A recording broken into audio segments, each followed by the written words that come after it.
Welcome back to our channel simply studies with चलशा। And आज की क्लास में हम जो हमने सीरीज स्टार्ट की हुई थी जिसके अंदर हम आरआरबी एनटीपीसी के जो कंप्यूटर क्वेश्चंस आए हुए हैं उनको डिस्कस कर रहे थे। तो आज हम यहाँ पे कुछ और क्वेश्चंस को डिस्कस करेंगे। इससे पहले हमने ज़्यादा नहीं, टोटल 20 क्वेश्चंस को ही डिस्कस किया है। आज की क्लास में हम यहाँ पे 80 क्वेश्चंस को डिस्कस करेंगे। ठीक है, तो टोटल आपके कितने क्वेश्चंस हो जाएंगे? 100 क्वेश्चंस हो जाएंगे। एंड जो पीडीएफ मेरे पास आई है उसके अंदर टोटल 235 कंप्यूटर के ये क्वेश्चंस है। ये आपके सभी आए हुए क्वेश्चंस है आरआरबी एनटीपीसी में जो क्वेश्चंस पूछे गए हैं अभी तक, ये वो क्वेश्चंस है। ठीक है, तो टोटल 235 क्वेश्चंस है। आज हम 80 करने वाले हैं, तो टोटल हमारे कितने हो जाएंगे? 100 क्वेश्चंस यहाँ पे कवर हो जाएंगे। ठीक है, तो चलिए स्टार्ट करते हैं। यहाँ पे फर्स्ट जो हमारा क्वेश्चन है वो क्या रहेगा कि when applying water mark to an MS Word document which of the following settings offer the least control over its precise placement and size on each page? Question में क्या कहना चाह रहा है पहले वो समझो।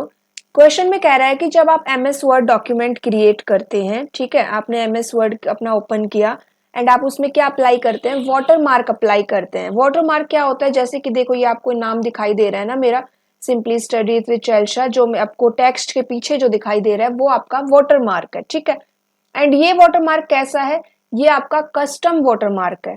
कस्टम वाटर मार्क का मतलब कि इसके अंदर जो भी मैं चाहूँ वो टेक्स्ट यहाँ पे राइट कर सकती हूँ, उसकी पोजीशन चेंज कर सकती हूँ, वो कहाँ पे आएगा, हॉरिजॉन्टली आएगा, वर्टिकली आएगा, क्या साइज रहेगा। तो मतलब कि जो कस्टम वाटर मार्क है जो मैं यूज कर रही हूँ उसके ऊपर मेरा फुल कंट्रोल है। ठीक है, तो एक तो ये हो गया टेक्स्ट। कस्टम वाटरमार्क में आप टेक्स्ट अप्लाई कर सकते हैं जिसके ऊपर आपका फुल कंट्रोल होता है। ठीक है, आप चाहे तो यहाँ पे कोई पिक्चर भी अप्लाई कर सकते हैं, वो भी कस्टम में ही आएगा एंड उसके ऊपर भी आपका फुल कंट्रोल रहेगा। क्वेश्चन में क्या पूछा गया है कि लीस्ट कंट्रोल किसके ऊपर होगा, मतलब कि आप ऐसा कौन सा वाटरमार्क यहाँ पे सिलेक्ट करें जिसमें आपका कंट्रोल लीस्ट रहे, मतलब आप उसमें कम से कम एडिटिंग कर सकते हैं। तो वो आपका ये जो चार ऑप्शंस यहाँ पे गिवन है उनमें से आपका कौन सा रहेगा? तो फर्स्ट ऑप्शन है inserting a custom picture watermark. तो ये मैंने आपको बताया कि अगर आप पिक्चर वाटरमार्क लगाते हैं तो आपका फुल कंट्रोल होता है। ठीक है, तो ये ऑप्शन यहाँ पे नहीं आएगा। Inserting a graphic as a header और footer and positioning it behind the text, तो ये भी आपका कंट्रोल होता है इस पर भी। इंसर्टिंग अ कस्टम टेक्स्ट, ये तो मैंने आपको यहाँ पे देखो, आप एग्जाम्पल भी देख रहे हैं, ये भी यहाँ पे ऑप्शन नहीं रहेगा। Utilising a predefined watermark template from watermark gallery. अब ये क्या कह रहा है कि जब आपने कोई प्री डिफाइंड, देखो कुछ वाटरमार्क पहले से भी होते हैं उसके अंदर, आप चाहो तो डायरेक्टली उनको यूज कर सकते हो। जब आप पहले से प्री डिफाइंड वाटरमार्क यूज करेंगे, अब जो चीज पहले से डिफाइन कर दी गई है तो मतलब उसका साइज वगैरह पहले से फिक्स कर दिया गया है, तो आपका उनके ऊपर कम कंट्रोल रहेगा। तो हमारा आंसर क्या हो जाएगा? ऑप्शन डी हो जाएगा। ठीक है, लिस्ट कंट्रोल पूछा गया था, लिस्ट कंट्रोल प्री डिफाइंड पर रहेगा। नेक्स्ट क्वेश्चन क्या है? Which of the following scheduling algorithm is most prone to convoy effect where a long running process blocks shorter process behind it. तो ये आपका जो ऑपरेटिंग सिस्टम होता है, कंप्यूटर साइंस के अंदर एक सब्जेक्ट आता है ऑपरेटिंग सिस्टम। ऑपरेटिंग सिस्टम में मैंने लास्ट क्लास में भी आपको करवाई थी कि शेड्यूलिंग एल्गोरिदम्स के बारे में बताया था। तो अगर आप डिटेलिंग देखना चाहते हो तो ऑपरेटिंग सिस्टम की शेड्यूलिंग एल्गोरिदम्स की एक क्लास अवेलेबल है जिसके अंदर ये सभी एल्गोरिदम्स को डिस्कस किया गया है। आप अगर डिटेलिंग करना चाहते हैं तो उन क्लासेस को देख सकते हैं। ठीक है, यहाँ पे देखो, यहाँ पे पूछा गया है, देखो ऑपरेटिंग सिस्टम में क्या है? शेड्यूलिंग एल्गोरिदम्स है। शेड्यूलिंग एल्गोरिदम्स का काम क्या है कि वो ये बताएंगे कि जब एक, देखो आपके सिस्टम में एक प्रोसेस तो काम करती नहीं है, एक से ज्यादा प्रोसेसेस होती हैं। तो कब किस प्रोसेस को सीपीयू एलोकेट होगा, कब किस प्रोसेस को प्रोसेसर एलोकेट होगा, कितने टाइम के लिए एलोकेट होगा, कितने टाइम बाद वो किसी रिसोर्स के लिए अप्लाई करेगी। तो ये सारी चीजें ये शेड्यूलिंग एल्गोरिदम्स डिसाइड करती है। ठीक है, तो हमारे पास काफी एल्गोरिदम्स होती हैं, जैसे कि 4 ऑप्शन गिवन है यहाँ पे, ये सभी क्या है? शेड्यूलिंग एल्गोरिदम्स है। अब इसमें कौन कौन सी एल्गोरिदम है? फर्स्ट एल्गोरिदम यहाँ पे है SJF, shortest job first. Second है first come first serve. Third है आपकी प्रायोरिटी शेड्यूलिंग एंड फोर्थ है राउंड रॉबिन। एक यहाँ पे लिखा हुआ है नॉन प्रिमिटिव। तो ये नॉन प्रिमिटिव क्या होता है एक बार वो समझ लो। नॉन प्रिमिटिव एंड एक प्रिमिटिव भी होता है, ठीक है। तो नॉन प्रिमिटिव एंड प्रिमिटिव में आप इतना ही डिफरेंस समझो कि प्रिमिटिव का मतलब क्या हुआ यहाँ पे। देखो,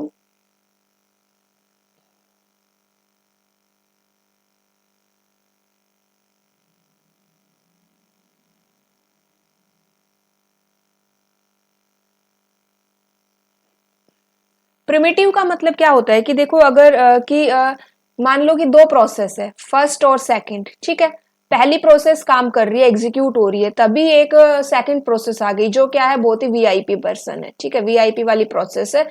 अब प्रिमिटिव क्या करेगा कि जो वीआईपी वाला है ना उसको पहले वो प्रायोरिटी देगा, उसको सर्विस पहले देगा। तो प्रिमिटिव में क्या होता है, जो वीआईपी होते हैं ना उनको वीआईपी प्रोसेस होती है, उनको पहले सर्विस दी जाती है। नॉन प्रिमिटिव में ऐसा नहीं होता, जो पहले एग्जीक्यूट हो रही है पहले वही एग्जीक्यूट होती है, ठीक है।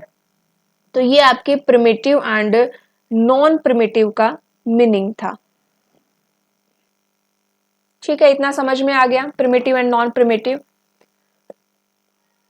अब यहाँ पे देखो, सबसे पहली जो एल्गोरिदम है वो है first come first serve.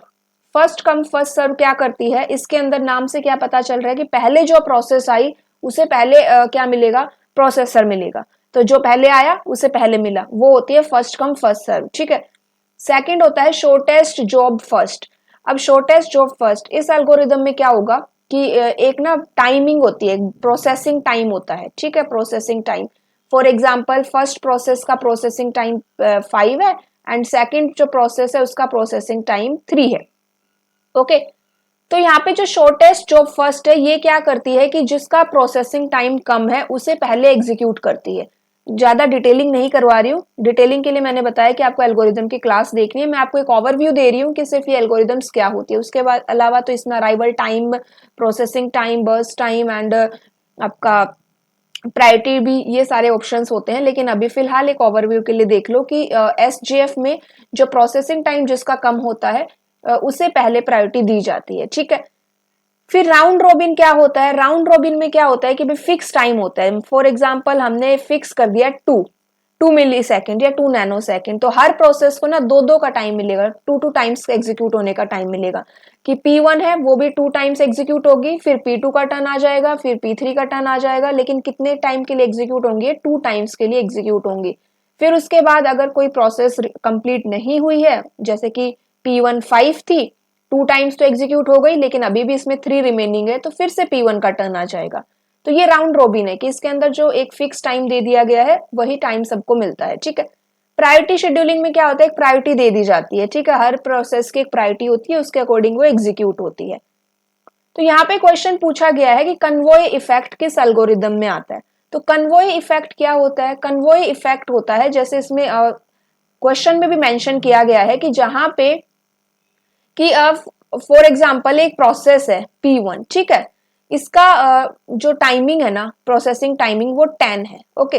And फिर उसके बाद जो अलग प्रोसेस है P2 उसका टाइम है 1 एंड P3 का टाइमिंग है 2। फॉर एग्जाम्पल P1 का 100 है, ठीक है, P1 का प्रोसेसिंग टाइम 100 है, फिर P2 का 1 है, P3 का 2 है।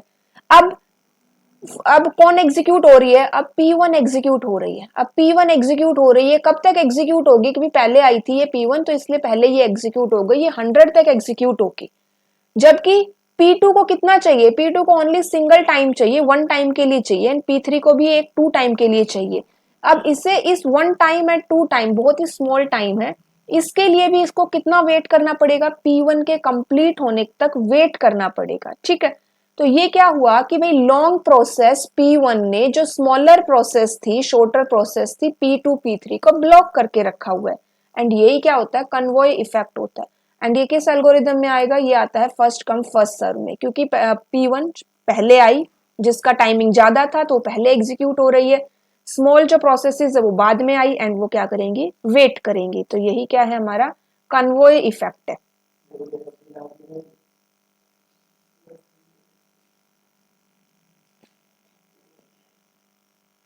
ठीक है, अब नेक्स्ट क्वेश्चन क्या है इसमें, नेक्स्ट क्वेश्चन है हमारा, which of the following operating system is most suitable for ethical hacking and cyber security task on laptop and desktop due to its preinstalled penetration testing tools. तो यहाँ पे है आपका काली लिनक्स, उबंटू, विंडोज 10 और Mac OS. तो जो ज्यादा अच्छा ऑपरेटिंग सिस्टम यहाँ पे माना जा रहा है ना, वो आपका लिनक्स का है। ठीक है, तो ऑप्शन ए हमारा आंसर रहेगा। नेक्स्ट क्वेश्चन जो है हमारा वो क्या रहेगा इसके अंदर,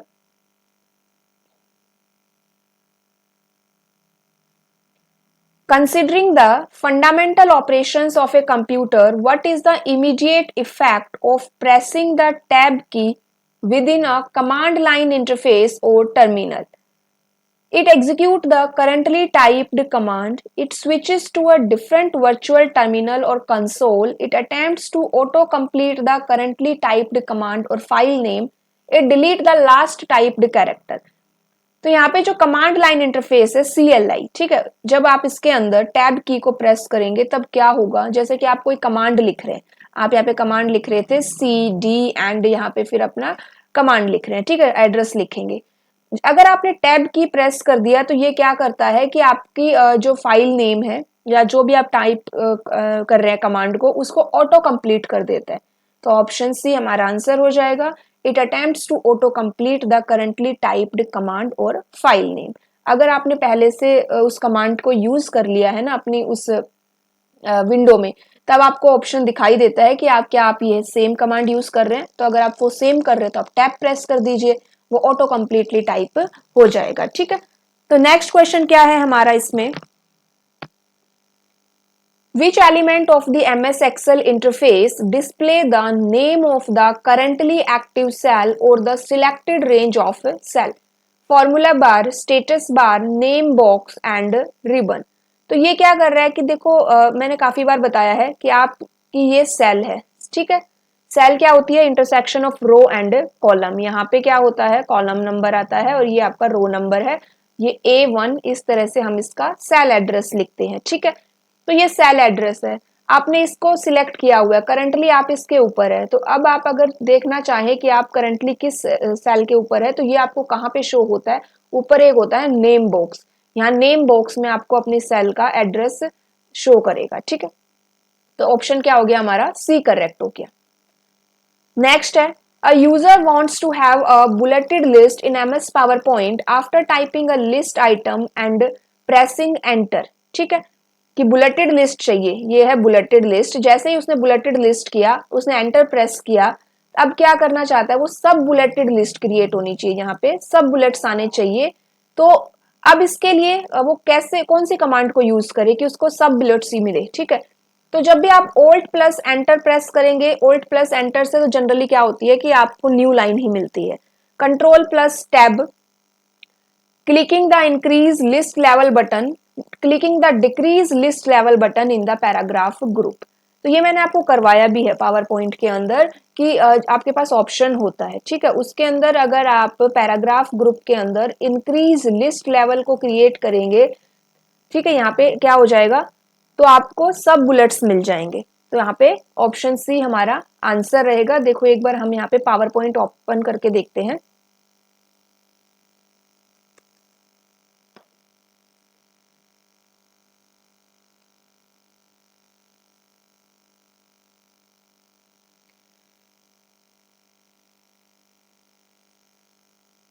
ये मैंने पावर पॉइंट ओपन किया, इसके अंदर पैराग्राफ ग्रुप की बात हो रही है। ठीक है, तो यहाँ पे देखें, यहाँ पे मैंने पैराग्राफ ग्रुप है। ओके, बुलेटेड आइटम्स ले लेते हैं हम यहाँ से।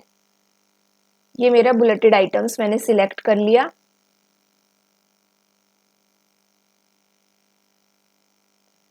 यहाँ पे हमने ए टाइप किया, जैसे ही आप एंटर करेंगे तो आपको यहाँ पे सेम लेवल में मिल रहा है। अभी तो आपको क्या मिल रहा है, सेम लेवल में मिल रहा है। ठीक है, अब यहाँ पे क्या करें आप, यहाँ पे ऑप्शंस आपके पास,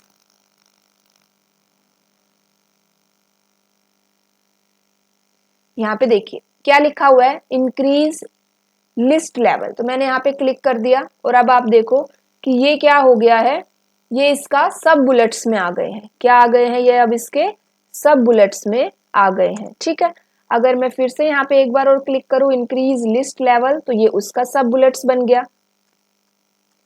अब अगर आपको एक लेवल कम करवाना है तो आप डिक्रीज पे कर दीजिए, और लेवल कम करवाना है तो आप और डिक्रीज पे कर दीजिए। तो ये क्या हो गया, इंक्रीज लेवल और डिक्रीज लेवल कहाँ पे मिल रहा है आपको, पैराग्राफ ऑप्शंस में मिल रहा है। ठीक है, तो ये हमारा आंसर हो गया। नेक्स्ट क्वेश्चन है हमारा, if you want your audience to not see your notes in the MS PowerPoint 365 slides, which view should you use during slide show? Reading view, slide show view, presenter view और outline view. Question में क्या कह रहा है कि आपने अपना PowerPoint open किया एंड आप चाहते हो कि आप उसके अंदर जो भी नोट्स लिख रहे हो ना, वो नोट्स आपको स्लाइड शो के टाइम पे शो ना हो, तब आप कौन सा व्यू सिलेक्ट करेंगे। तो व्यू काफी इंपॉर्टेंट है, जैसा मैं बोलती हूँ। तो यहाँ पे देखिए ये व्यू है।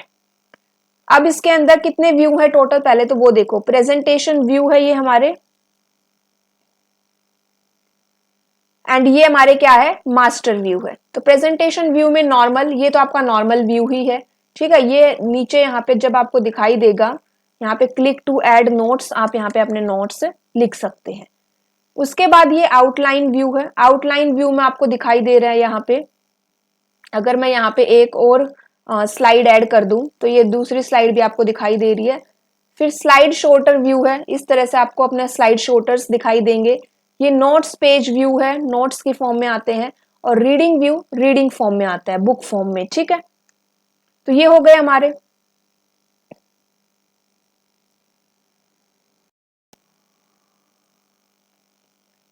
तो अब यहाँ पे देखो, कहाँ थे हम, व्यू पर थे।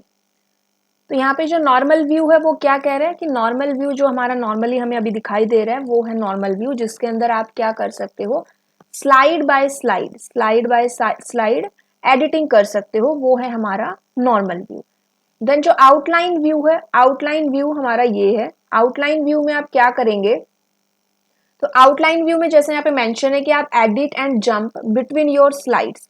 हम यहाँ पे अपनी स्लाइड्स में क्या कर सकते हो, आप एडिट कर सकते हो, उसमें जंप कर सकते हो। And you can easily create an entire presentation just by pasting your outline from Word into the outline pane। ठीक है, स्लाइड शॉर्टर व्यू है, इसके अंदर आपको अपनी सभी स्लाइड्स के क्या शो होंगे, थंबनेल्स शो होते हैं। आप इनको क्या कर सकते हो, रीअरेंज कर सकते हो। नोट्स पेज क्या कहता है, ये व्यू कहता है कि आप जब अपनी इस प्रेजेंटेशन को प्रिंट करेंगे ना, तब आपको कैसा शो होगा। तो प्रिंट करते टाइम आपकी स्लाइड्स कैसे शो होंगी, वो आपको ये दिखाता है। रीडिंग व्यू क्या करेगा, ये आपकी स्लाइड शो को प्ले करता है। ठीक है, to see the animations and transitions without switching to a full screen slide show. देखो, जब आप स्लाइड शो करते हैं तो आपको वो फुल स्क्रीन में शो होता है, लेकिन रीडिंग व्यू क्या करेगा, इसको फुल स्क्रीन में नहीं करता। ठीक है, तो ये हो गए इसके प्रेजेंटेशन व्यू। अब क्वेश्चन में क्या कहा गया था कि आपको क्या करने हैं, जो आप यहाँ पे नोट्स लिख रहे हैं ना, ये जो यहाँ पे मैंने नोट्स लिखे हैं, तो जब मैं स्लाइड शो करूं तो ये नोट्स मुझे तो शो हो, लेकिन जो सामने जो ऑडियंस है उनको शो नहीं हो। तब क्या करोगे, तो आप यहाँ पे स्लाइड शो ऑप्शन है, स्लाइड शो में सबसे पहले देखो ये फ्रॉम बिगिनिंग, शॉर्टकट की है F5। जब आप F5 प्रेस करेंगे तो आपकी फर्स्ट स्लाइड से स्टार्ट होता है स्लाइड शो। अगर आप करंट स्लाइड जैसे सेकंड स्लाइड पे है, यहां से स्टार्ट करना चाहते हैं स्लाइड शो, तो आप क्या करेंगे, शिफ्ट प्लस F5 यहाँ पे करेंगे। ठीक है, अब यहाँ पे एक ऑप्शन आपको दिखाई दे रहा है प्रेजेंटर व्यू। ठीक है, अब ये प्रेजेंटर व्यू ही क्या है, ये ऑप्शन ही क्या करता है, आप ये डिसाइड करेगा कि आपके नोट्स शो होंगे या नहीं शो होंगे। जैसा यहाँ पे मेंशन है, क्या लिखा हुआ है, presenter view shows the full screen slideshow on one monitor and a speaker view on another monitor showing a preview of the next slide, your speaker notes, a timer and more. You can use Alt plus F5। Shortcut की क्या रहेगी इसकी, Alt plus F5। इसके अंदर एक आपका monitor आ जाता है और एक आपका स्पीकर व्यू, यहाँ पे दो व्यू शो होते हैं। ठीक है, तो प्रेजेंटर व्यू डिसाइड करता है। तो आंसर क्या हो जाएगा, ऑप्शन सी। ठीक है, शॉर्टकट की भी बताइए इसकी, Alt plus F5। Next question क्या है, which method can not be used to create a new slide in MS PowerPoint pressing control plus M, तो ये देखो आपका पावर पॉइंट है। जब मैं यहाँ पे कंट्रोल के साथ एम प्रेस करूंगी तो एक न्यू स्लाइड यहाँ पे आ जाती है। सेकंड ऑप्शन यहाँ पे है इंसर्ट में आप जाएंगे, न्यू स्लाइड पर क्लिक करेंगे तब भी आपको एक न्यू स्लाइड यहाँ पे मिल जाएगी, ठीक है। तो यहाँ पे pressing control plus M, clicking new slide on the home tab, right click in the slide sorter pane and selecting the new slide, right click, यहाँ पे राइट क्लिक एंड यहाँ से भी आप क्या कर सकते हैं, न्यू स्लाइड क्रिएट कर सकते हैं, ठीक है। लेआउट एंड देन यहाँ से न्यू स्लाइड, ठीक है। नेक्स्ट है यहाँ पे प्रेसिंग कंट्रोल एन, तो जब आप कंट्रोल एन प्रेस करेंगे तो एक नई प्रेजेंटेशन ओपन होती है। तो आंसर क्या है, D. Which of the following scenario would most likely result in a hash ref error in an MS Excel formula. जब आप एमएस एक्सेल में कोई फॉर्मूला यूज करते हैं तो आपको एक एरर आ रहा है, रेफरेंस एरर। ये रेफरेंस एरर कब आता है, तो यहाँ पे एक बार हम एमएस एक्सेल ओपन करते हैं। क्या ओपन करते हैं, हमारा MS Excel.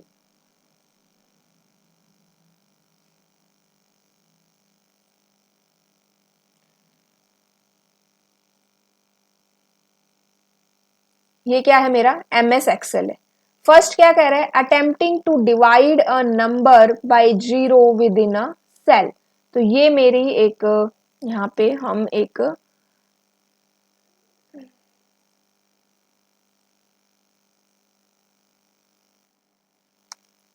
Equals to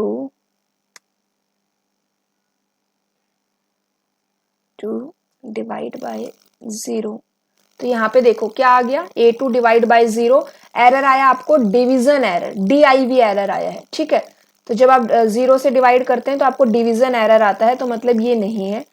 entering a formula that exceed the maximum allowed length in Excel, ठीक है, ये भी आपका नहीं शो करेगा reference error. Deleting a row और column that contains cell referenced by a formula in another worksheet, referring to a cell that contains a text value in a mathematical operation। तो यहाँ पे देखो, यहाँ पे मैंने लिख दिया हेलो, एंड इसको अगर मैं डिवाइड करूं इक्वल, इसका एड्रेस क्या है, A4 divided by 2 and enter. तो यहाँ पे क्या आया कि अगर आपने टेक्स्ट वैल्यू को यूज कर लिया है मैथमेटिकल ऑपरेशंस में तो क्या एरर आएगा, वैल्यू एरर आएगा, ठीक है। तो ये भी आपका नहीं है। तो यहाँ पे ऑप्शन सी हमारा आंसर होगा कि जब भी आप किसी एक ऐसी रो और कॉलम को डिलीट कर रहे हैं जो किसी दूसरी वर्कशीट में यूज हो रही है, किसी फॉर्मूले में यूज की जा रही है, तब आपका क्या आएगा, रेफरेंस एरर। क्यों आएगा कि मान लो आपने, ये आपकी सेल है, आप इस सेल को कहीं दूसरी वर्कशीट में यूज कर रहे हैं, अगर आप इसको डिलीट कर देंगे तो यहाँ पे प्रॉब्लम आएगी, तो आप इसको डिलीट नहीं कर सकते क्योंकि यहाँ पे ये लिंक हो रखी है। तो ये आपको एक रेफरेंस एरर देगा। पहले तो या तो यहाँ से हटाओ, देन आप क्या करेंगे, इसको डिलीट कर सकते हैं। उसके बाद क्या आएगा next, consider a scenario where a user is interacting with a virtual reality environment. Which of the following input device is least likely to be the primary means of navigation and interaction within the immersive environment? Handheld controller with positional tracking, head-mounted display with integrated motion tracking, ये आपका एक output device हो जाएगा क्योंकि display करता है। Haptic gloves providing tactile feedback, optical mouse connected to the computer. तो ये आंसर हो जाएगा हमारा ऑप्टिकल माउस, ठीक है। नेक्स्ट क्वेश्चन क्या है, which of the following memory tapes is also called solid state storage, crystal storage, primary memory, cache memory, flash memory. तो सॉलिड स्टेट स्टोरेज हम कहते हैं फ्लैश मेमोरी को, यहाँ पे SSD भी कह सकते हैं, solid state drive, flash memory जैसे कि आपकी पेन ड्राइव, USB, ये सब आ जाएंगी, मेमोरी कार्ड। नेक्स्ट है हमारा, in MS Word 2019 if you want to select an entire paragraph quickly, which of the following action should you perform. ये question काफी बार मैंने करवाया हुआ है, आया हुआ भी है। तो यहाँ पे देखो, press and hold Alt while clicking the paragraph, right click and choose paragraph option from the available menu options. Triple click on any word within the paragraph. Double click anywhere in the paragraph. तो अगर आपको अपना एक paragraph select करना है तो आप क्या करेंगे, ट्रिपल क्लिक करेंगे. जैसे आप ट्रिपल क्लिक करते हैं तो आपका पूरा पैराग्राफ सिलेक्ट हो जाता है. What is the significance of the root directory in a hierarchical file system structure? Root directory कौन सी होती है? रूट डायरेक्टरी मान लो, देखो ये एक ट्री बनाते हैं हम. ये क्या है? Root directory. ये पेरेंट है, ठीक है. ये क्या है? पेरेंट है. और ये सब इसके चाइल्ड है, ठीक है. फिर ये इसके चाइल्ड है, ये इसके चाइल्ड हो गए, ये इसके चाइल्ड हो गए. तो पेरेंट है.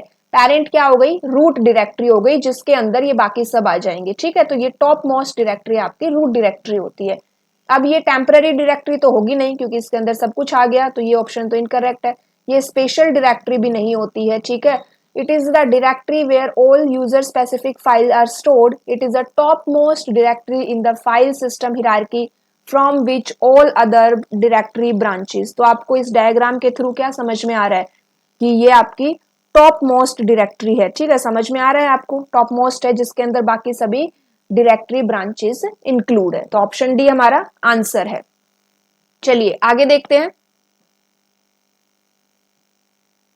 What is the primary advantage of using a directory acyclic graph structure for file system compared to a simple tree structure?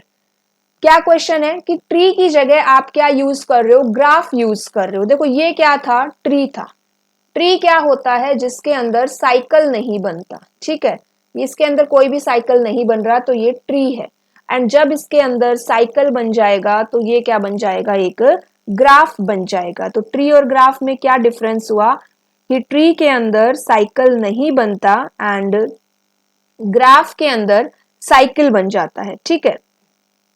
तो यहाँ पे क्वेश्चन में क्या पूछा गया है कि हम क्या यूज करें? हम यहाँ पे ग्राफ को यूज करें.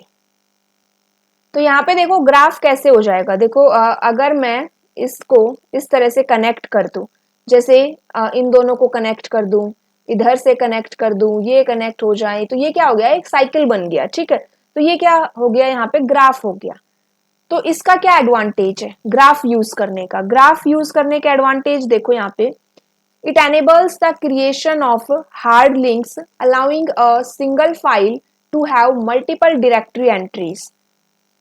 It inherently provides better data security and access control, allow for faster traversal and searching of files, reduce disk fragmentation and improve storage efficiency.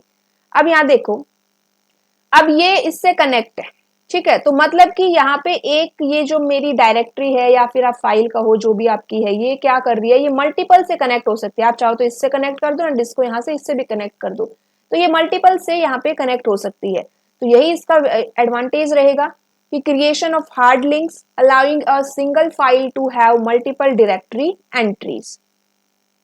Next question है, which type of cell reference in MS Excel modifies both. ये cell reference का question काफी बार आता है.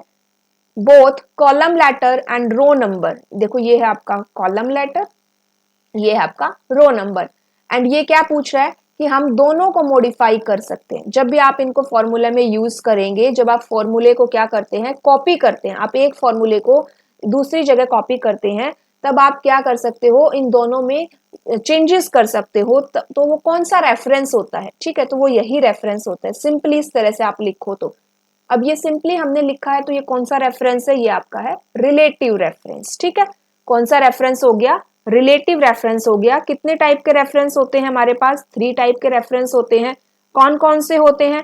Absolute reference, relative reference and आपका mixed reference. ये आपका रिलेटिव रेफरेंस है, आप इसमें चेंजेस कर सकते हो. अगर आप इनको डॉलर के साथ यूज करो, $A, $1, ये आपका एब्सोल्यूट हो गया. आप इनमें चेंजेस नहीं कर सकते जब आप फॉर्मूले को कॉपी करेंगे तब. एंड मिक्स्ड क्या होता है? इन दोनों को मिक्स करके लिखेंगे, ठीक है. $1 के साथ लगेगा, या तो आप कॉलम के साथ यूज कर लो या फिर आप उसको रो के साथ यूज कर लो. जिसके साथ डॉलर लग गया उसके अंदर मॉडिफिकेशन नहीं होगा. नेक्स्ट क्वेश्चन है हमारा, which of the following best encapsulates the concept of a stored program computer as introduced by the von Neumann architecture. Stored program का कॉन्सेप्ट जो मैंने आपको हिस्ट्री ऑफ कंप्यूटर में करवाया है, किसने दिया था? वॉन न्यूमन आर्किटेक्चर ने दिया था। ये क्या कहता है कि हमें डेटा को स्टोर करना चाहिए, जिससे कि हम क्या करें, उनको बाद में भी यूज कर सके। ये स्टोर्ड प्रोग्राम कॉन्सेप्ट है, मतलब कि मेमोरी का कॉन्सेप्ट यहाँ पे आ गया था। ठीक है, तो ये 4 ऑप्शंस गिवन है इसमें। देखो, a computer that utilize separate memory unit for data and instruction to optimize processing speed, तो सेपरेट मेमोरी नहीं है इसमें। A computer that relies primarily on external storage device, तो एक्सटर्नल भी नहीं रहेगी। A computer can only execute a fixed set of instructions hardwired into its circuitry, ये भी नहीं है। A computer where both data and instruction are stored in the same primary memory for sequential execution, तो यही क्या है हमारा stored program computer है। ठीक है, कि सेम प्राइमरी मेमोरी में आपका डेटा और इंस्ट्रक्शन दोनों स्टोर है। प्राइमरी मेमोरी मतलब कि आपकी ये क्या हो गई, सेपरेट मतलब अलग से यूज कर रहे हो, कोई सेकेंडरी मेमोरी की बात हो रही है, यहाँ पे भी सेकेंडरी मेमोरी की बात हो रही है, तो ये यहाँ पे प्राइमरी मेमोरी हम यूज करेंगे। What will the following PowerShell command in Windows OS do? Command remove item clog recurse force, तो ये जो एक कमांड गिवन है remove item c drive, remove item c drive, ठीक है, तो ये क्या करेगा कि सभी फाइल सब फोल्डर्स आपके डिलीट कर देगा। सी ड्राइव के अंदर जो लोग फोल्डर है उसकी सभी फाइल्स को डिलीट कर देगा, उसके अंदर जो भी सब फोल्डर्स है उनको भी डिलीट कर देगा एंड इस फोल्डर को भी डिलीट करेगा। ठीक है, तो delete all file and subfolders inside the C log including the folder itself. What is the wavelength and type of the laser used in a standard CD-ROM drive? तो CD-ROM में देखो, अगर आपको ये नहीं पता कि कितनी वेवलेंथ होती है, तो आपको ये जरूर पता होगा कि कौन सी हम लेजर यूज करते हैं। इसके अंदर हम इंफ्रारेड लाइट यूज करते हैं, इंफ्रारेड लेजर यूज करते हैं, जो आपका एक ही ऑप्शन है इंफ्रारेड लेजर। एंड यहाँ पे वेवलेंथ कितनी हो गई फिर 780 हो जाएगी। ठीक है, Which of the following best encapsulates the fundamental difference between the von Neumann and Harvard architecture in computer system? तो ये दो आर्किटेक्चर है, von Neumann and Harvard architecture, इनमें क्या डिफरेंस है? 4 ऑप्शंस गिवन है यहाँ पे। फर्स्ट ऑप्शन कहता है कि जो वॉन न्यूमन है वो आपका मॉडर्न माइक्रो कंट्रोलर्स में यूज होता है, और जो हार्वर्ड आर्किटेक्चर है वो जनरल पर्पज में यूज होता है, तो ये गलत है। ठीक है, Harvard architecture allows simultaneous fetching of instruction and data, simultaneous, ठीक है, simultaneous यहाँ पे कर रहा है, and von Neumann architecture sequentially fetch करता है, तो ये ऑप्शन यहाँ पे करेक्ट है डिफरेंस के लिए। von Neumann जैसे ऊपर वाले क्वेश्चन में भी हमने देखा कि सीक्वेंस की बात हो रही थी, तो सीक्वेंशियली यूज करता है, और हार्वर्ड आर्किटेक्चर साइमल्टेनियस आ जाता है। अदर ऑप्शंस क्या है कि Harvard architecture employs a more complex control unit compare to the von Neumann architecture, von Neumann architecture utilize a separate address space, तो ये भी इनकरेक्ट है। नेक्स्ट है हमारा CMOS often associated with storing system configuration. CMOS की full form होती है complementary metal oxide semiconductor, option C. In context of computer hardware component, what is the primary function of ROM? ROM read only memory, and ROM का function क्या होता है कि हम कहते हैं कि ये एक नॉन वॉलेटाइल मेमोरी है, एंड जो आपके बेसिक मतलब जो आपका बूटिंग के टाइम पे जो भी इसको इंस्ट्रक्शन चाहिए, या फिर हम कहें कि ऑपरेटिंग सिस्टम भी आपका कहाँ पे होता है, रोम के अंदर होता है। जो फर्मवेयर होती है, सॉफ्टवेयर होते हैं, वो भी कहाँ होते हैं, रोम के अंदर होते हैं। ठीक है, तो बूटिंग के टाइम पे जितने भी सॉफ्टवेयर की रिक्वायरमेंट होती है ना, वो सब कहाँ पे होते हैं, आपके रोम के अंदर रहेंगे। तो यहाँ पे it holds essential firmware required for booting the system. In Windows 11 operating system, which command interpreter helps to manage computer's drive, disk, partition, volume or virtual hard disk? msconfig, regedit, gpedit.msc या disk part? तो ये disk part रहेगा जो आपका manage करता है computer drives को। उसके बाद नेक्स्ट है हमारा Which of the following element is not inherently part of a basic blank presentation upon its initial creation in MS PowerPoint? जब आप स्टार्टिंग में स्टार्टिंग में कोई भी प्रेजेंटेशन क्रिएट कर रहे हैं एंड वहां पे एक ब्लैंक प्रेजेंटेशन की बात हो रही है, तो इनमें से कौन सा एक उसका पार्ट नहीं होता? Predefined theme colours, at least one slide, place holder for content, a default slide layout. तो ये तीनों ऑप्शंस होते हैं, लेकिन प्रीडिफाइंड थीम कलर वो वहां पे एक पार्ट नहीं होता। In window 11, why might you receive an access is denied error when trying to rename a file? देखो, जब भी आप एक फाइल को रीनेम करते हैं और आप उसको रीनेम नहीं कर पा रहे हैं, तो यहाँ पे क्या है, इसके जो सबसे बड़ा इसका रीजन रहेगा वो क्या होगा कि आप उस फाइल को मे बी रीनेम करने की जो आपकी अथॉरिटी है ना, वो आपके पास नहीं है। केवल एडमिन ही उसको क्या कर सकता है, रीनेम कर सकता है। तो ये जो अथॉरिटी होती है ये कहाँ पे आ जाती है, ये आ जाती है ओनरशिप में। तो फाइल की ओनरशिप क्या हो गई है, चेंज हो गई है कि अब आप उसको केवल रीड कर सकते हैं, आप उसमें कोई चेंजेस नहीं कर सकते हैं, उसको रीनेम भी नहीं कर सकते। Which of the following statement accurately describe the behavior of continuing number from a previous list when inserting a new numbered list within the same document in MS Word? Question कह रहा है कि अगर आप MS Word में आप numbering use करते हैं, क्या यूज कर रहे हैं, नंबरिंग यूज करते हैं। जैसे कि वर्ड ओपन करेंगे, यहां पे हमने इसमें वर्ड ओपन किया एंड यहाँ पे हम क्या कर रहे हैं, नंबरिंग यूज कर रहे हैं। ठीक है, तो ये मेरी नंबरिंग है। ओके, अब ये जो नंबरिंग है, यहाँ पे आपके पास एक ऑप्शन है, ये क्या है आपका, set numbering value. Set numbering value में आपके पास क्या ऑप्शन है कि मैंने सिलेक्ट किया हुआ है स्टार्ट न्यू लिस्ट। ठीक है, इसलिए मेरा 1 से स्टार्ट हो रहा है। लेकिन अगर मैं यहाँ पे सिलेक्ट कर दूं कंटिन्यू फ्रॉम प्रीवियस लिस्ट, तो अगर मेरा प्रीवियस नंबर 100 था एंड इसी सेम डॉक्यूमेंट में, ठीक है, मैंने एक डॉक्यूमेंट में प्रीवियस नंबर मेरा 100 था, तो अब मैंने क्या किया, ओके किया एंड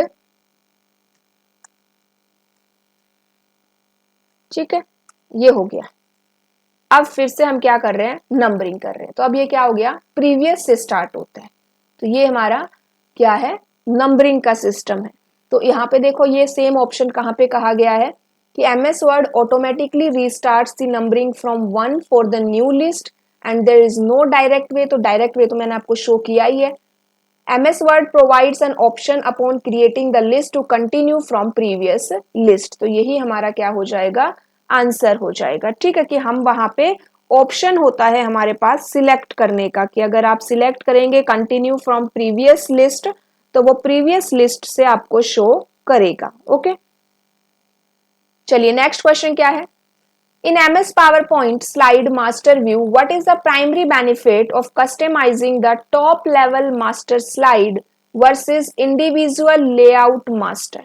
तो ये टॉप लेवल मास्टर स्लाइड और इंडिविजुअल लेआउट मास्टर के बीच का जो डिफरेंस है वो क्या रहेगा आपका। तो यहाँ पे देखो कि top level master is only relevant when exporting the presentation to other format. तो ये इनकरेक्ट है। Customizing the top level master ensures consistency of universal elements across all slide layouts। तो ये ऑप्शन यहाँ पे करेक्ट है। ठीक है, कि अगर आप टॉप लेवल मास्टर का यहाँ पे यूज कर रहे हो उसको, तो यहाँ पे वो कंसिस्टेंसी देता है कि जो भी आपने एलिमेंट, यूनिवर्सल जो एलिमेंट है, मीन्स कि जो एलिमेंट आपके हर स्लाइड में आपने यूज किए हैं, जितने भी लेआउट्स हैं आपके स्लाइड लेआउट्स उनमें यूज किए हैं, उनमें कंसिस्टेंसी बनाए रखता है ये। तो ये आपका ऑप्शन बी आंसर रहेगा। In modern motherboards, which component is directly connected to the CPU to facilitate high speed communication? तो ये लास्ट क्लास में भी हमने डिस्कस किया था, कौन सा कंपोनेंट है डायरेक्टली कनेक्ट रहता है, वो है आपका नॉर्थ ब्रिज। ठीक है, नेक्स्ट क्वेश्चन देखिए। Which of the following conditions will prevent a file from being renamed in a Windows based operating system? अभी फिर से वही क्वेश्चन आया है कि आप एक फाइल को क्या नहीं कर पा रहे हो, रीनेम नहीं कर पा रहे हो, तो उसका क्या रीजन है। तो यहाँ पे ओनरशिप का रीजन नहीं दिया है। तो सेकंड रीजन क्या है कि अगर आपकी फाइल ओपन है तो आप ओपन हुई फाइल को आप रीनेम नहीं कर सकते। तो पहले आपको फाइल क्लोज करनी पड़ेगी, देन आप उसको रीनेम करेंगे। तो ऑप्शन ए हमारा आंसर हो जाएगा।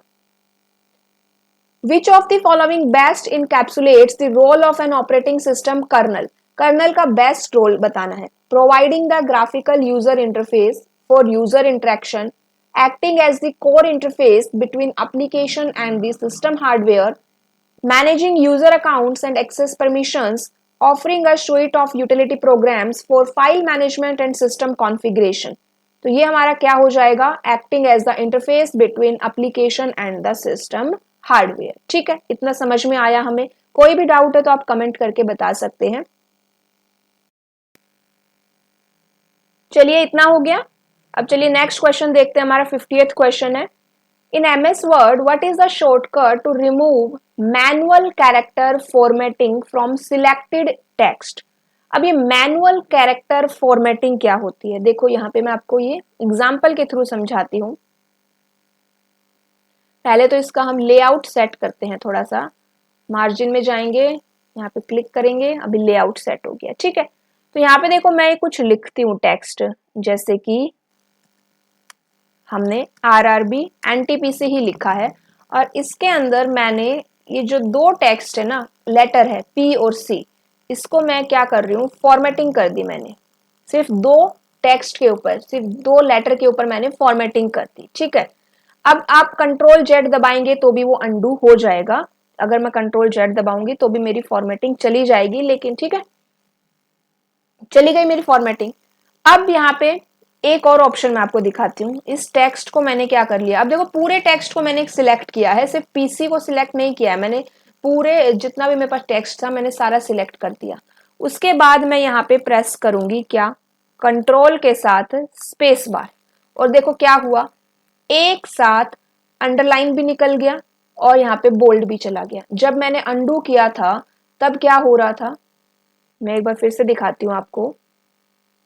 टेक्स्ट इंक्रीज करते हैं थोड़ा सा, जब आप यहाँ पे अंडू करते हैं, ठीक है, जब मैं फिर से, हम यहाँ पे इनको क्या करते हैं, इसकी फॉर्मेटिंग रिमूव कर देते हैं। ठीक है, तो इस P और C के ऊपर मैंने बोल्ड किया, रेड कलर कर दिया, अंडरलाइन कर दिया। ठीक है, अब जब मैं अंडू करूंगी तो एक बार में एक चीज रिमूव होती है, लेकिन जब आप इस पूरे टेक्स्ट को सिलेक्ट कर लो, चाहे कितने भी टेक्स्ट सिलेक्ट कर लो, यहाँ पे पूरा सिलेक्टेड करके दिखा रही हूँ जिससे कि आपको पता चले कि जिस पे फॉर्मेटिंग हुई है केवल उसी टेक्स्ट की बात नहीं हो रही है। एंड यहाँ पे आप प्रेस करेंगे कंट्रोल के साथ स्पेस बार, तो अभी तक मैंने जितना चेंज किया था वो सब निकल के क्या आ गया, ओरिजिनल पे आ गया। तो ये क्या हो गई आपकी, इसी को कहते हैं मैनुअल कैरेक्टर फॉर्मेटिंग। इसको रिमूव करने के लिए हमने कौन सी कमांड यूज की, कंट्रोल के साथ स्पेस बार, और कंट्रोल जेड आपका एंडू के लिए होता है, एंड बी आपका क्या हो गया, कंट्रोल बी बोल्ड करने के लिए। Which of the following keyboard shortcut is use to insert a new slide, तो मैंने न्यू स्लाइड इंसर्ट करके आपको दिखाई थी, कंट्रोल प्लस M से आप न्यू स्लाइड इंसर्ट करते हैं, कंट्रोल प्लस N इससे क्या होता है, न्यू प्रेजेंटेशन ओपन होती है।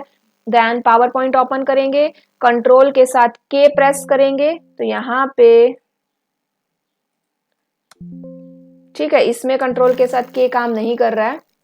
कंट्रोल के साथ K अगर आप वर्ड के अंदर प्रेस करते हैं तो आपका हाइपर लिंक ओपन होके आ जाता है। ठीक है, एंड कंट्रोल के साथ अगर आप D प्रेस करते हैं तो फॉन्ट विंडो आपको ओपन होके दिखाई देती है। ओके, ये फॉन्ट विंडो आपको ओपन होके दिखाई देगी।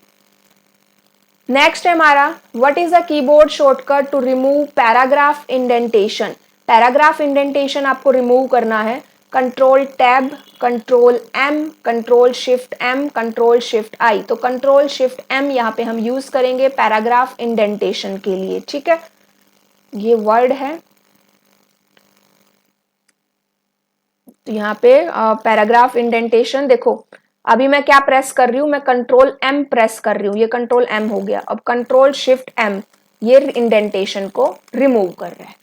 इंडेंटेशन मतलब कि जो पहले हम स्पेस दे रहे हैं उसको, तो कंट्रोल M से हम पैराग्राफ में इंडेंटेशन देते हैं और कंट्रोल शिफ्ट M से क्या होगा, पैराग्राफ इंडेंटेशन रिमूव होती है। What is the function of Alt plus F2 in Linux GNOME desktop environment? Alt plus F2 toggle between full screen and window mode, close the current application, refresh the current window, open the run command dialog box। तो जो Alt plus F2 है GNOME के अंदर ये क्या काम करेगा, ये काम करता है आपका opens the run command dialog box. चलिए नेक्स्ट हमारा 54th क्वेश्चन है, which of the following input device primarily translates physical real world movements, देखो मूवमेंट की बात हो रही है, into digital signal that can be interpreted by a computer system for tasks such as navigation and object manipulation in a graphic environment. Keyboard, microphone, mouse और scanner, movement कौन handle करता है? माउस हैंडल करता है, तो answer क्या हो गया? माउस हो गया.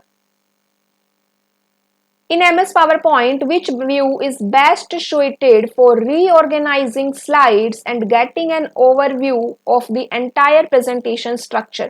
तो अभी मैंने आपको व्यू बताए, ये सभी व्यू मैंने आपको करके बताए. इसमें बेस्ट कौन सा है? आपका स्लाइड शॉर्टर व्यू रहेगा, जिसके अंदर आपको सभी स्लाइड्स के थंबनेल्स दिखाई देते हैं एंड आप उनको क्या कर सकते हो? अरेंज कर सकते हो. तो आंसर क्या हो गया हमारा? स्लाइड शॉर्टर व्यू हो गया. What is the difference between dragging text with mouse and control plus dragging text? देखो एक तो आप ड्रैग करते हो माउस के साथ, वो क्या करेगा भाई? आपके टेक्स्ट को ड्रैग करता है. अगर आप कंट्रोल के साथ ड्रैगिंग टेक्स्ट करोगे तब वो आपको क्या करता है? कॉपी कर लेता है. तो ऑप्शन बी हमारा आंसर हो जाएगा. Which keyboard shortcut opens file explorer? File explorer open करना है, कौन सा शॉर्टकट यूज करेंगे? तो देखो मैं आपको दिखाती हूं. मैंने प्रेस किया विंडो, उसके साथ प्रेस किया ई, तो ये मेरा क्या हो गया? फाइल एक्सप्लोरर यहाँ पे ओपन हो गया. तो विंडोज के साथ ई, ठीक है. ऑप्शन बी आंसर रहेगा. Which of the following elements when poorly implemented is most likely to undermine the credibility and impact of an otherwise well researched MS PowerPoint presentation? Poorly implementation की बात हो रही है, तो पुअरली इंप्लीमेंटेशन कब होगा? Inclusion of speaker note, तो ये तो ठीक है, आपने यूज किया है. आप मल्टीमीडिया एलिमेंट्स भी यूज कर रहे हो, ये अच्छी बात है. चॉइस ऑफ ट्रांजिशन इफेक्ट्स, ये भी आपके लिए गुड है. लेकिन यहाँ पे inconsistent use of slide masters and templates, तो ये आ जाता है पुअर इंप्लीमेंटेशन में. Which of the following MS PowerPoint features allows you to record the timing for each slide and any narration or laser pointer movements to be replayed automatically during a slideshow? Presenter view अभी हमने देखा कि आपको speaker जो notes है वो show नहीं होते. Setup slide show, record slide show, rehearse timing, तो ये हमारा पावर पॉइंट था, हमने ओपन किया था. स्लाइड शो है यहाँ पे एंड इसमें आप देखिए आपको क्या ऑप्शन दिखाई दे रहे हैं. तो यहाँ पे सेटअप स्लाइड शो, ठीक है, सेटअप स्लाइड शो भी है हमारे पास ऑप्शन में. सेटअप स्लाइड शो क्या कहता है? Setup advanced option for the slide show such as kiosk mode, ठीक है. Rehearse timing, practice makes perfect, start the full screen slide show to figure out the perfect timing for each slide. Perfect timing आप यहाँ पे अपनी find out कर सकते हैं. उसके बाद है record narration, ink, laser point, gesture and slide and animation timing for playback. तो यहाँ पे हमारा आंसर क्या हो गया? Record slide show. Next question देखिए, in context of local area network what is the primary purpose of a MAC address media access control? MAC को physical address भी कहते हैं. तो यहाँ पे क्या पर्पज है मैक का? To specify the network protocol being used for communication, ये नहीं होता. To uniquely identify network interface controller at the data link layer, तो ये करेक्ट है क्योंकि डेटा लिंक लेयर पे ही आपका मैक एड्रेस काम करता है. थर्ड ऑप्शन है to define the physical layout and cabling to provide a logical addressing. Logical addressing के लिए हम आईपी को यूज करते हैं, ठीक है. तो ऑप्शन बी हमारा आंसर है. Which keyboard shortcut is used in PowerPoint to start editing text inside a selected shape or text box?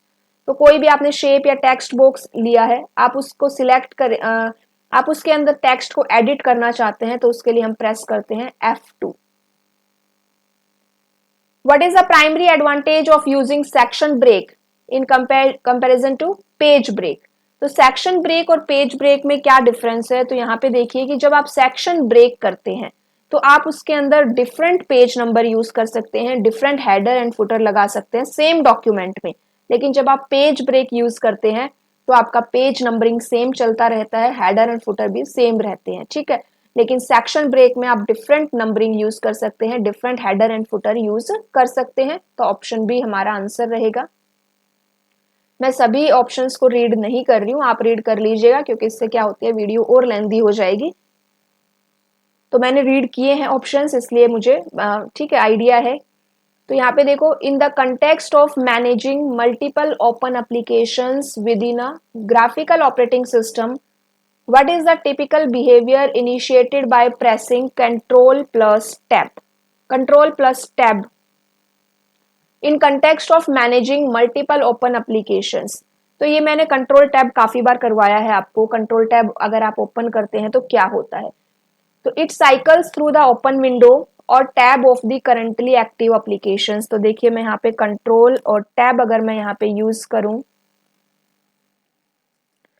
तो यहाँ पे अगर मैं पहले क्या करना पड़ेगा, मुझे एक और एप्लीकेशन ना, एक और टैब मैंने ओपन किया, कंट्रोल टैब। अब यहाँ पे देखो मैंने स्विच कर लिया, ठीक है। तो कंट्रोल टैब से मैं स्विच कर सकती हूँ। तो ये जो मेरा ऑप्शन करेक्ट है वहां यहाँ पे वो क्या रहेगा, क्लोज नहीं करता है। क्लोज तो Alt प्लस F4 करता है। It opens a new tab, तो न्यू टैब भी ओपन नहीं करेगा, ठीक है, ये स्विच कर रहा है। तो ऑप्शन ए हमारा आंसर हो जाएगा। मिनिमाइज भी नहीं करता है ये। What is the primary advantage of using a virtual file system layer within an operating system? एक ऑपरेटिंग सिस्टम के अंदर अगर आप वर्चुअल फाइल सिस्टम का यूज करते हैं तब क्या होता है? To directly manage the physical storage device, to handle the low level details, to optimize disk access speed, to provide a consistent interface for applications to access different file system. तो option D हमारा answer रहेगा। Virtual file system अगर आप use करते हैं तो ये क्या करेगा कि हम डिफरेंट फाइल सिस्टम्स को यूज कर सकते हैं, उनमें एक इंटरफेस हमें ये प्रोवाइड करवाता है। What is the primary purpose of virtual memory in a computer system? देखो वर्चुअल मेमोरी का कॉन्सेप्ट समझो।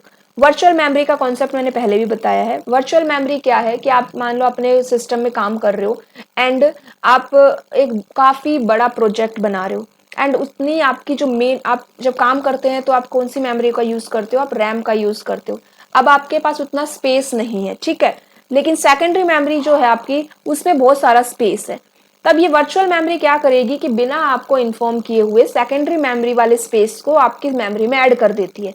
अब आप चाहे कितना भी स्पेस यूज करें, इससे आपको क्या इल्यूजन रहेगा कि आपको ये लगेगा कि आपके पास तो बहुत सारा स्पेस है, लेकिन वो एक्चुअली में स्पेस कहाँ से आ रहा है, सेकेंडरी मेमोरी से आ रहा है, ठीक है। तो आपकी जो रैम की कैपेसिटी है ये उसको इंक्रीज कर देता है by using the secondary memory या फिर by using the disc space. Option D हमारा आंसर हो जाएगा। Which of the following options in PowerPoint allows you to see all the slides at once as thumbnails? तो ये हमने काफी बार देख लिया है, स्लाइड शॉर्टर व्यू आंसर हो जाएगा। Which of the following method is the quickest way to open an existing MS PowerPoint presentation? अगर आपके पास कोई PowerPoint presentation पहले से है, आप उसको सबसे जल्दी कैसे ओपन कर सकते हैं? एक ऑप्शन है कि आप कंट्रोल प्लस ओ करेंगे, फिर अपनी फाइल को सिलेक्ट करेंगे। दूसरा है कि आप डायरेक्टली डबल क्लिक कर लो अपनी फाइल पर, तो ये सबसे क्विकेस्ट है। फाइल पे डबल क्लिक किया, फाइल ओपन हो गई, ठीक है। Alt प्लस F4 तो क्लोज करता है। MS Word, in MS Word which feature allows you to set the margin? तो अभी मैंने आपको मार्जिन सेट करके दिखाया था ना, कहाँ पे था वो, मार्जिन के अंदर ही था, ठीक है। तो यहाँ पे देखो वर्ड के अंदर जाएंगे एंड लेआउट के अंदर आपको मार्जिन मिलता है। ये मेरा वर्ड है, ठीक है। वर्ड के अंदर यहाँ पे मेरा मार्जिन ऑप्शन मिल रहा है एंड ये पेज सेटअप के अंदर है, पेज लेआउट के अंदर नहीं है, ये किसके अंदर है, पेज सेटअप के अंदर है, ओके। नेक्स्ट हमारा देखो, विच of the following scenario would most likely result in a page fault error during typical computer operation? अब ये पेज फॉल्ट क्या होता है, ये ऑपरेटिंग सिस्टम के ही टॉपिक्स है। तो पेज फॉल्ट होता है कि देखो ये आपकी सेकेंडरी मेमोरी है, ठीक है, ये आपकी मेन मेमोरी है। सेकेंडरी मेमोरी में आपके पास 10 पेजेस है और ये आपकी मेन मेमोरी है, इसके अंदर आपके पास 3 पेजेस है। अब जो प्रोसेसर है वो काम कर रहा है, प्रोसेस इसमें जो पेजेस है ना उनकी नंबरिंग है 1 2 3 और बाकी 4 5 6 7 8 वो इस यहाँ पर है। लेकिन जो प्रोसेसर है उसको जो पेज चाहिए, उसको जो पेज चाहिए उसका एड्रेस है 5 कहाँ पे है, सेकेंडरी में है। करंटली आपके पास प्रोसेसर के पास 5 नहीं है, करंटली प्रोसेसर के पास 1 2 3 है, 5 तो उसको लेके आना पड़ेगा सेकेंडरी से। तो जो पेज उसके पास नहीं है एंड उस पेज की डिमांड आ जाए तो इसका मतलब पेज फॉल्ट आ गया। एंड यही बात ऑप्शन में सी में कही गई है, attempting to access a memory address that has been swapped out to the hard drive. Swap in का मतलब होता है पेज को अंदर लेके आना एंड स्वैप आउट का मतलब होता है मेन मेमोरी से पेज को बाहर भेज देना। तो 5 कहाँ है, बाहर है, तो इसलिए स्वैप आउट टर्म यहाँ पे यूज हुई है। नेक्स्ट क्वेश्चन है हमारा, which of the following scenario would most effectively necessitate the use of a keep with next paragraph formatting option in MS Word. Keep with next, तो ये keep with next क्या होता है? तो ये क्या होता है, वो है आपका कि it ensure that heading and the paragraph immediately following it always appear on the same page. ये हमारा कीप विद नेक्स्ट है। Which of the following best describes the gutter margin. Gutter margin क्या होता है? गटर मार्जिन है, देखो आपने जो अपना डॉक्यूमेंट बनाया, गटर मार्जिन के ऊपर एक अलग से भी क्लास अवेलेबल है।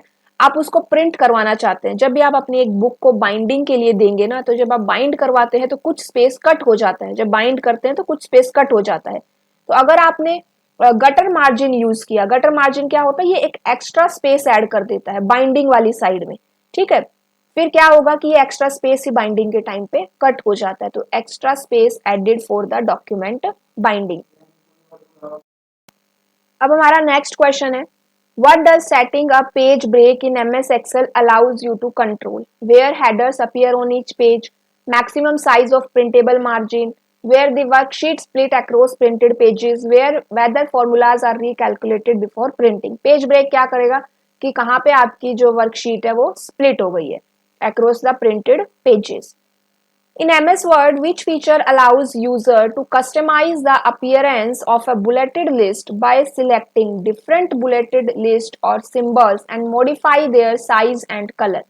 Line spacing, list style, bullet library और फॉर्मेट पेंटर। तो कहां से कर सकते हैं आप ये चेंजेस? बुलेट लाइब्रेरी से। What is the main advantage of saving an MS PowerPoint presentation as a .pdf file? अगर आप PDF फॉर्मेट में सेव करते हैं तो क्या बेनिफिट है आपका? It enables users to modify slides। देखो PDF में आप चेंजेस नहीं कर सकते, ठीक है, तो मॉडिफाई तो आप कर नहीं पाएंगे।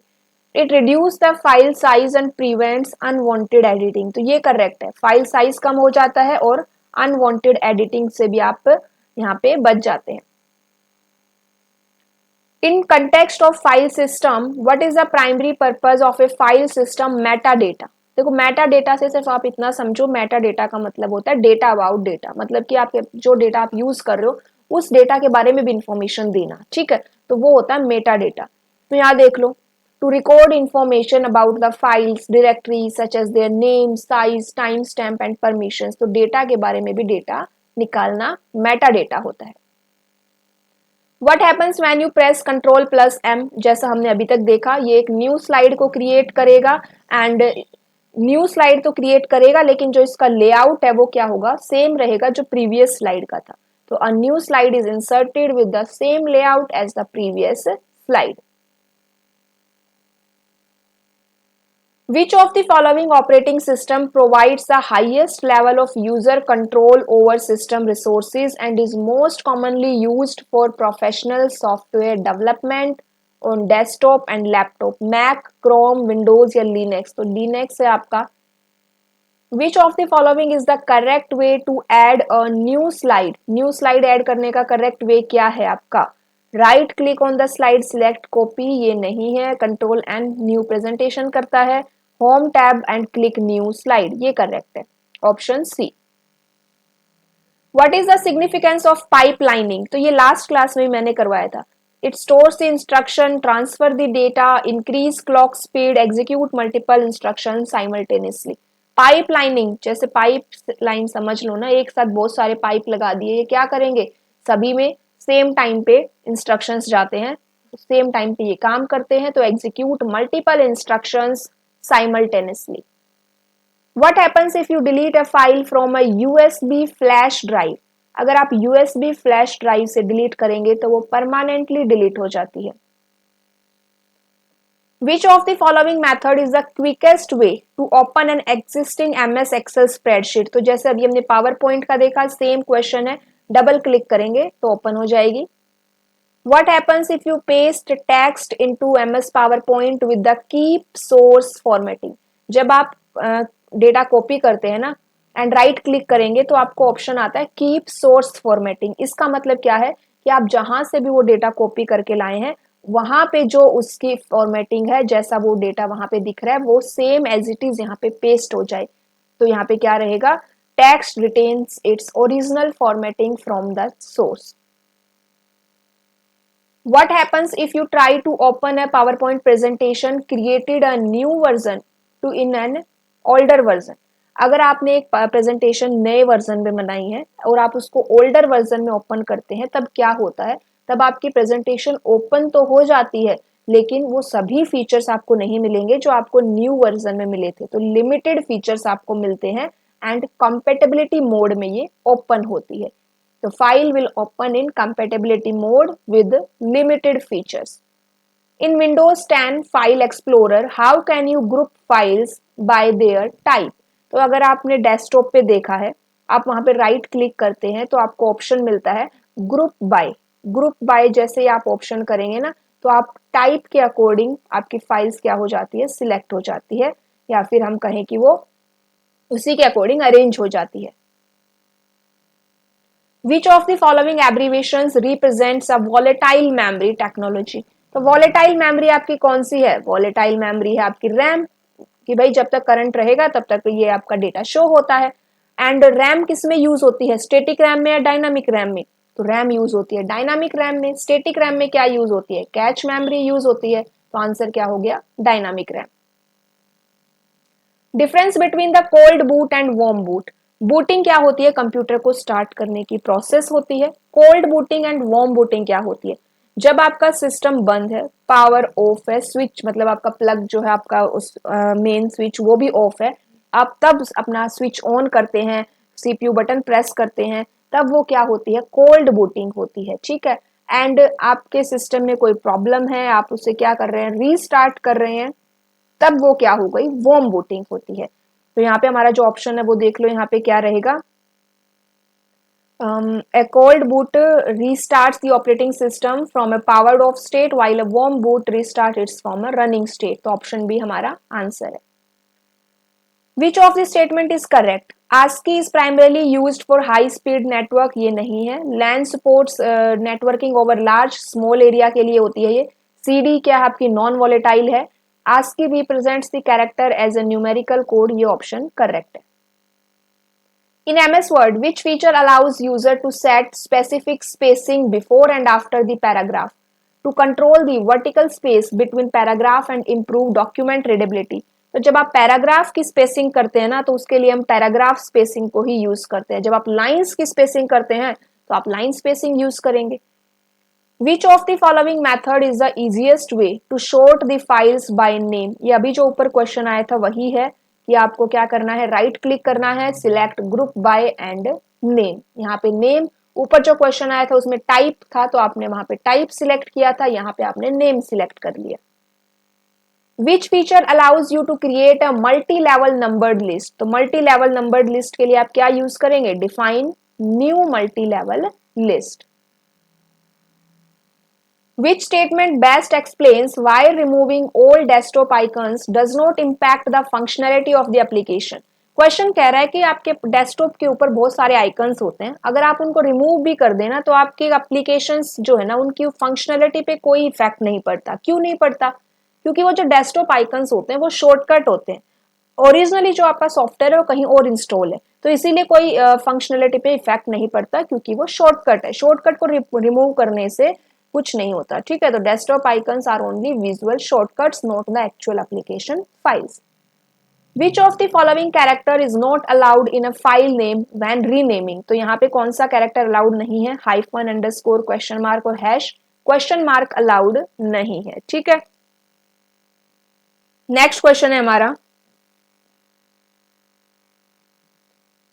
when utilizing the paste special function in MS Word to insert content copied from spreadsheet, which of the following paste option would preserve the original formula calculation. ये क्वेश्चन भी आया हुआ है किसी एग्जाम में, आई थिंक चंडीगढ़ के जो exam हुए थे उसमें आया था। would preserve the original formula calculation while displaying the calculated value in word document। तो यहाँ पे पेस्ट स्पेशल ऑप्शन की बात हो रही है। आपने कहाँ से कॉपी किया है? स्प्रेडशीट से डेटा कॉपी किया है, एमएस वर्ड में आप उसको यूज कर रहे हैं और आप चाह रहे हो कि जो आपकी ओरिजिनल फॉर्मूला कैलकुलेशन है ये उसको प्रिजर्व रखे। तो यहाँ पे पेस्ट स्पेशल में आप यूज करेंगे MS Excel worksheet object. Which one is not the method to search for and replace. तो यहाँ पे रिप्लेस करने के लिए आप शॉर्टकट की यूज करते हैं Ctrl+H। ठीक है, एडिट में जाएंगे, देन फाइंड एंड रिप्लेस आप सिलेक्ट करेंगे, होम टैब में जाके आप सिलेक्ट एंड रिप्लेस कर सकते हैं। Alt+Enter की यहाँ पे रिप्लेस ऑप्शन के लिए नहीं है, तो option B. What does PCB stand for in electric circuit? देखो अगर ऑपरेटिंग सिस्टम की बात होती है तो PCB की फुल फॉर्म होती है प्रोसेस कंट्रोल ब्लॉक, लेकिन यहाँ पे पूछ रहा है इलेक्ट्रिक सर्किट में तो ये होता है printed circuit board. When using the replace function, which of the following option allows user to replace only whole words, not parts of words? तो आप क्या सिलेक्ट करेंगे? आप सिलेक्ट करेंगे find whole words only। What happens when you apply a template to an existing PowerPoint presentation? आपके पास एक presentation है पहले से, आप उसमें एक टेम्पलेट अप्लाई कर रहे हैं, तब ये क्या करेगा? तो ये क्या करेगा कि जो आपका डिजाइन है ना वो यहाँ पे देखो एक बार ऑप्शंस क्या क्या गिवन है। It only changes the background without affecting text formatting, it applies a new design while keeping the existing slide content, it converts the PowerPoint presentation in a read-only format, it completely replaces all slides and content। तो जब आप template का use करेंगे तो ये content को क्या रखता है? सेव रखता है। जो कंटेंट है वो आपका सेम रहेगा, सिर्फ डिजाइन के ऊपर अप्लाई होगा। तो ऑप्शन कौन सा करेक्ट हो गया हमारा? यहाँ पे ऑप्शन बी हमारा आंसर हो जाएगा कि आपने न्यू डिजाइन अप्लाई कर दिया है, कंटेंट वही रहेगा।